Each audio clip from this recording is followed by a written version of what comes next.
Okay.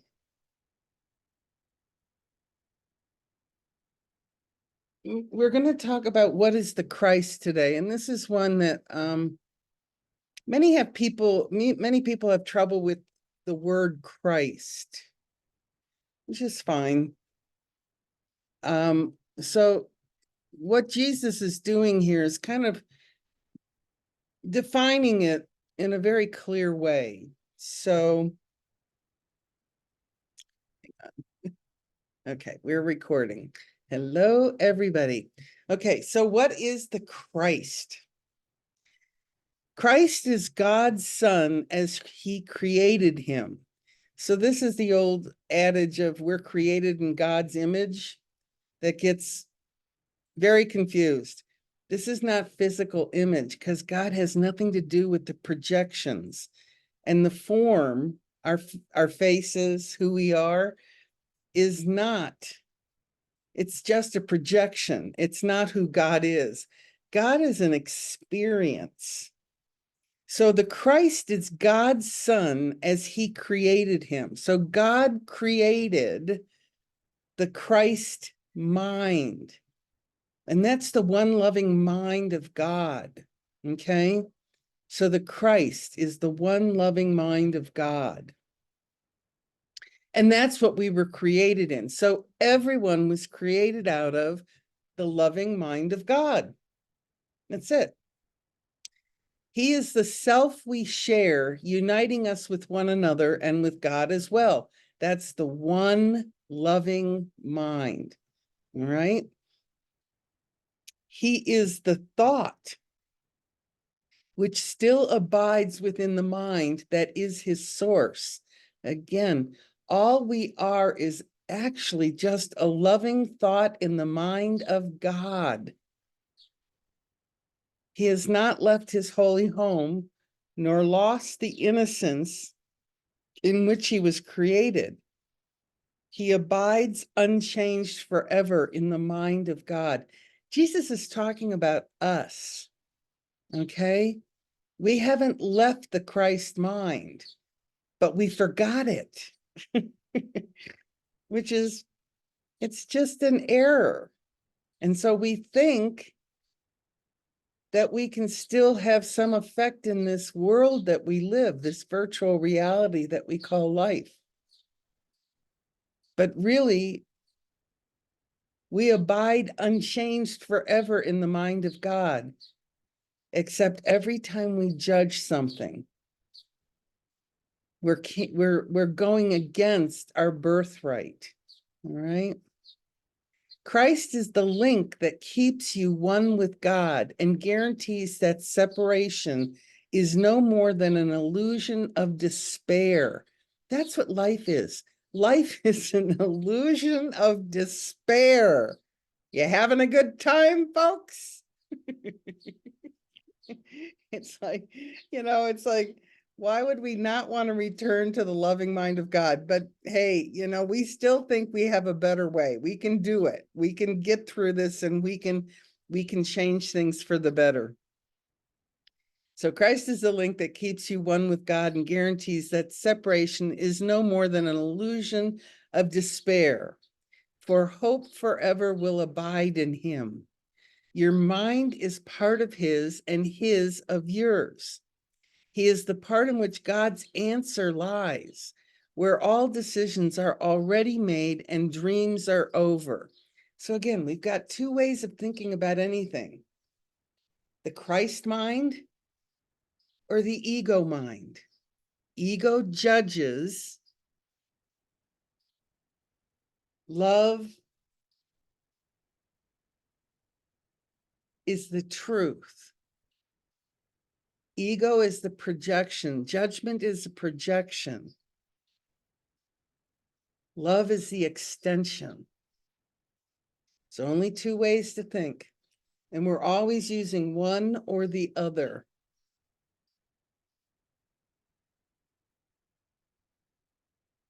He is the part in which he's talking about the Christ mind now. He is the part in which God's answer lies, where all decisions are already made and dreams are over. He remains untouched by anything the body's eyes perceive. Again, this is a projection. My senses are part of that projection. So I'm taking my senses and pulling information in, but that's part of the despair. That's the distortion in mind because it's coming from a projection. We take them very seriously. We make them mean something. For though in him his Father placed the means for your salvation, yet does he remain the self who, like his Father, knows no sin. He's talking about the Christ mind, but we don't live like we're sinless or anyone else is sinless. That's where the projection comes. We see someone that's sinning and we'll project on them. But the reality is, I can't sin either. You can't sin. We are totally innocent. And in this Christ mind is the remembrance. Oh, right. It's impossible for me to be a sinner. I'm perfect. I'm whole and complete. But we forget that. And then we, get into the ego trap of thinking about everything. Home of the Holy Spirit, and at home in God alone, does Christ remain at peace within the heaven of your holy mind. So the Christ mind is always with you, always, always, always. It's just, what are you choosing to use? Your Christ mind or some other way of looking at it? And if you have anything but love coming up in your thoughts, you're using ego. That's the bottom line. And it's think again and try asking for help from Holy Spirit, which we'll talk about next week. This is the only part of you that has reality and truth, our Christ mind. The rest is dreams. Yet will these dreams be given unto Christ to fade before his glory and reveal your holy self, the Christ, to you at last. This is why prayer is critical in this process of mind training. We have to ask for help to see things differently. And as soon as we do, we reveal our holy self, the Christ, to us, to ourselves. And that's what the forgiveness is. That's forgiveness. The Holy Spirit reaches from Christ. The Holy Spirit reaches from the Christ in you to all your dreams and bids them come to him to be translated in truth. This is why my short, down and dirty prayer, Holy Spirit, help me see this differently. Okay, Holy Spirit's been given us to guide us through this insane thought system, either ego or the Christ. All right. And the only reason we use ego is because at some point when we were born or very shortly thereafter, we decided, I can do it. I can do it better. I've got a great idea. Let's try this.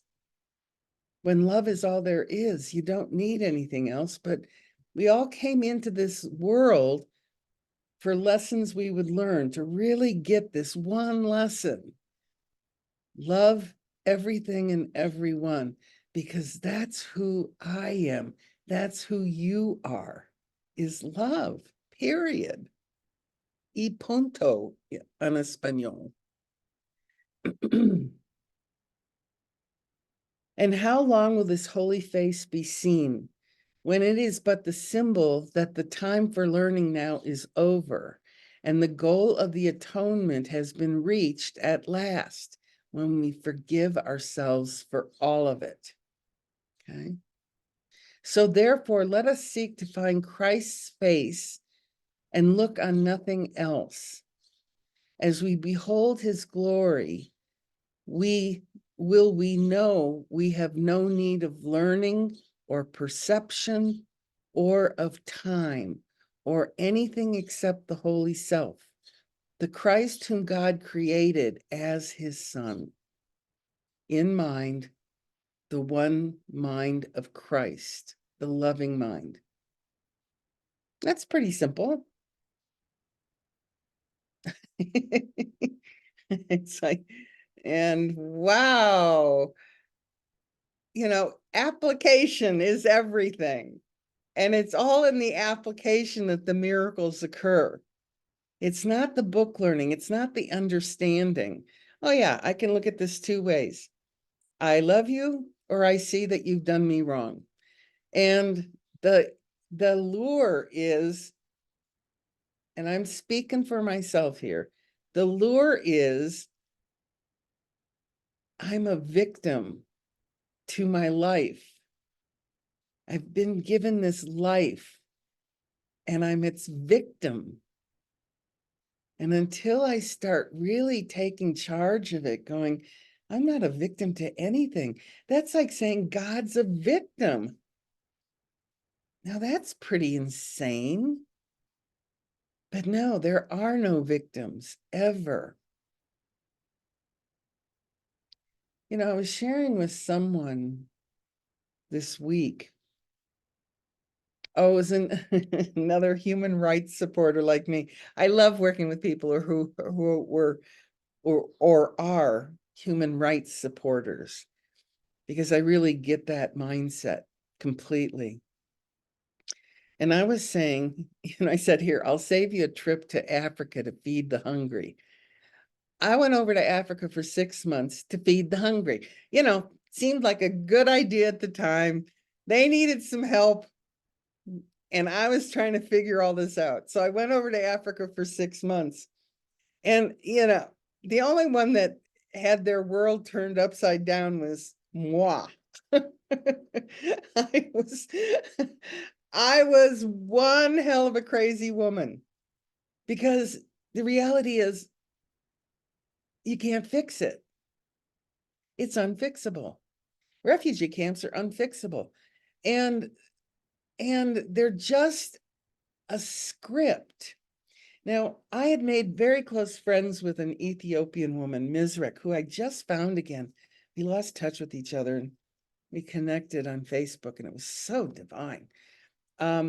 Anyway, she was living in the camp with her sister, and that would be my job. I mean, my job changed a lot, but I basically, oh God, there was a 2-week period. I walked around the camp, 75,000 people, walked around the camp, going into every latrine and labeling how full it was. That was for 2 weeks. And I thought, what I thought. And so, and there were people dying. I mean, we had full-time grave diggers. It was like, it was just bizarre. The whole thing was bizarre. And I'd go back, I'd be walking back from wherever, the hospital usually, which was, hospital's kind of a joke. It was an adobe hut with one doctor, Gita from India. And, they had like 6 people laying in one twin bed. So it's like, so I'm walking back from the hospital, and Mizrek's little blue plastic piece was on the way to the UNCR compound, and I'd stop in with her, and I would just be sobbing. I am a mess. I don't understand any of this. None of this makes sense. Where's God? Just, oh my God, and crying. And this is one thing you need to know about the Ethiopians. They always have the best coffee. These young Ethiopians traveled from Ethiopia with coffee beans. God bless them. It's like currency in their country. So anyway, she'd make me a cup of coffee, 115-degree heat, and she'd make me coffee because she knew that's the only thing she could do for me. And so she'd make me coffee. I'd be drinking my coffee, and she and her sister and there were a couple of friends that were under the blue plastic with us, and I'm sobbing quietly in a corner. And every now and then, Mizrak would turn to me and she'd just rub my back. And I know she wasn't, she was still communicating. They were just chatting. Everyone in the tent was just chatting. And I'm sobbing. And Mizrak just rubs my back periodically. And, and they just continued chatting. You see, to them, and I must say, the Ethiopians that I met and spent time with had a very profound faith. Profound faith. I mean, they would hold I think it was Ethiopian Orthodox, they would hold their services in the camp every week. And quite frankly, they weren't upset about what was going on. I was upset, but they were not upset. They were just like, it was a part of their process. It's like they had to leave Ethiopia. They walked for several weeks to get to this camp in Sudan. And then they were given a piece of blue plastic, which they creatively formed some form of protection from. And then they went about their lives figuring, okay, God, what next? Now, again, I wasn't born into that. I was horrified because I was a human rights fighter. I fought for human rights. And if there were ever a lack of human rights, it was in this camp in Africa. But the reality was everything was a lesson we would learn. They were learning their lesson and they were getting it far better than I was. They were just relaxed and, doing what they needed to do. And Mizrak was volunteering at the hospital. That's how I met her. She and her sister volunteered. They were refugees in the camp and they volunteered at the hospital because they needed help. So it's kind of like they were getting on with their life, listening to guidance, what needed to happen. They've started to volunteer. And Mizrak and I became close. And I know she was a guardian angel just gifted to me to show me there's nothing to be upset about. It's just a circumstance they found themselves in. But they had a profound faith, which I at the time didn't have a profound faith, not like that. And so I just, if we can just really see everything in our lives are just lessons we would learn. And that's why we came here. It's the only reason we're here is to learn these lessons. And I know, God bless you guys. I know some of you are really dealing with some big situations. And you're going to God with them. You're asking for help. And that's a part of unraveling this incredible miasma that there are victims in the world and there's needless suffering. Well, for me, I'm talking for myself, the only needless suffering I have ever had is when I allow myself to suffer. I'm the source of it because I, at this point, at least have an understanding of God, knowing Holy Spirit was given to me as a comforter. And the reality is I'm from this one loving mind of Christ that we just talked about here. That's what I was created out of. So everything else I'm making up, and they're just lessons for me. And the lesson is love the lesson. Get the lesson. The lesson is to not judge and figure out how to love again.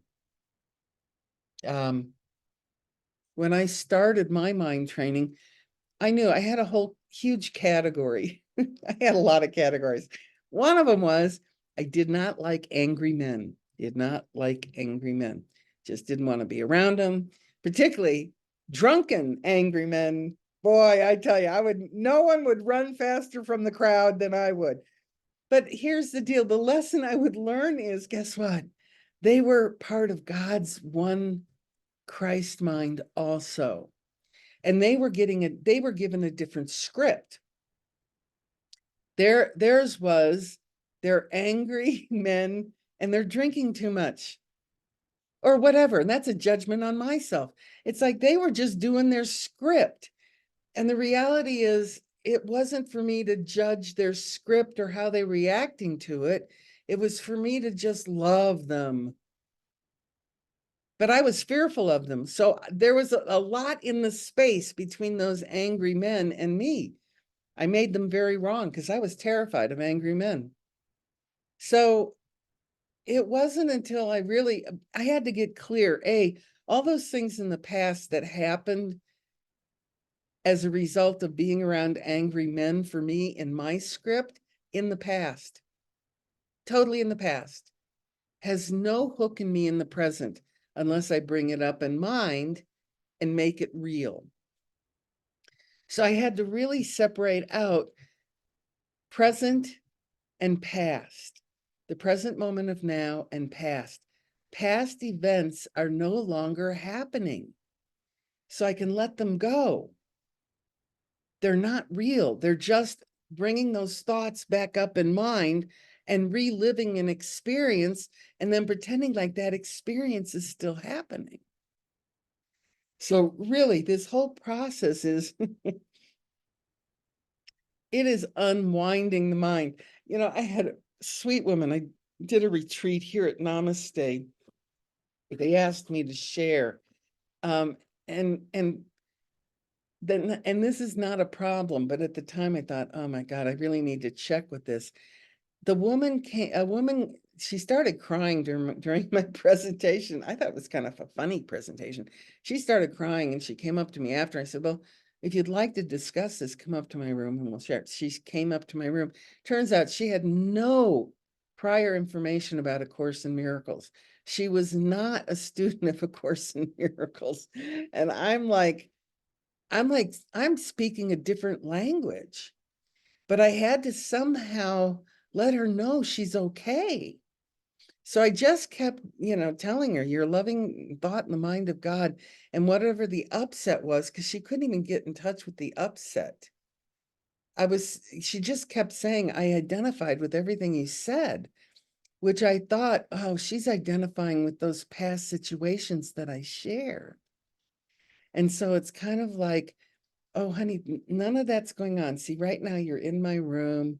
I'm loving on you, and that's not happening. So you can just, if you can see that and get back to a present moment of you're safe here right now. And she was able to do it, but I realized, I take for granted a lot of this, of my understanding. I take it completely for granted because it's just the way I see the world now, is through the eyes of Jesus from A Course in Miracles.